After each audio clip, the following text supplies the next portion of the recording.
Hello everyone, আসসালামু আলাইকুম। কেমন আছেন সবাই? আশা করি সবাই ভালো আছেন। আলহামদুলিল্লাহ আমি ভালো আছি। আজকে বাজার থেকে আমার ছোট ভাই এই সুন্দর সুন্দর গোল গোল বেগুনগুলা নিয়ে আসছে আর টমেটো নিয়ে আসছে। টমেটো গুলা অর্ধেক কাঁচা, এই যে দেখেন সবুজ দেখতেই দেখা যাচ্ছে। আর এই গোল গোল বেগুন গুলা উপরের দিয়ে এত সুন্দর, কিন্তু ভিতরে এত পোকা। এই যে দেখেন আমি এক হাত দিয়ে কাটতেছি, অর্ধেকটা বেগুনের প্রায় অনেক অংশ ফেলেই দিছি। এই যে দেখেন কতগুলা।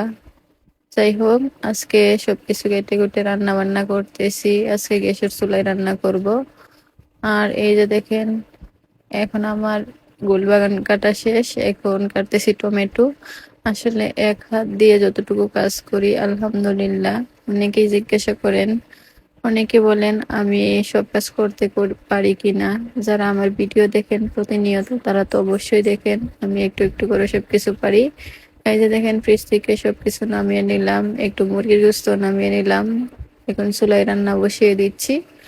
আসলে মাটির চুলায় আজকে রান্না করব না, বেশি সময় নাই, একটু সময়, তাই গ্যাসের চুলায় রান্না করতেছি। আসলে রাতের রান্না, সেহরির রান্না আমি এখন রান্না করে ফেলি। সেহরির রান্নাটা এখন রান্না করতেছি যেন সময় না লাগে। এই যে দেখেন, মাছগুলো হলুদ দিয়ে সুন্দর করে মাখিয়ে নিচ্ছি। আর মাছ ভাজতে গিয়ে আমার যে একটা দুর্ঘটনা ঘটছিল, এটা প্রায় সবাই জানেন, আমার মুখে তেল পড়ে গেছিল। আর এই যে দেখেন, আমার বেগুন দিয়ে মাছ রান্না প্রায় হয়ে গেল। এখন মুরগিটা রান্না করব। মুরগি বলতে মুরগির ঠ্যাং, তারপর অনেকগুলা বাকি অংশ ছিল, এগুলা রান্না করতেছি। সাথে কয়েক পিস টমেটো দিতেছি।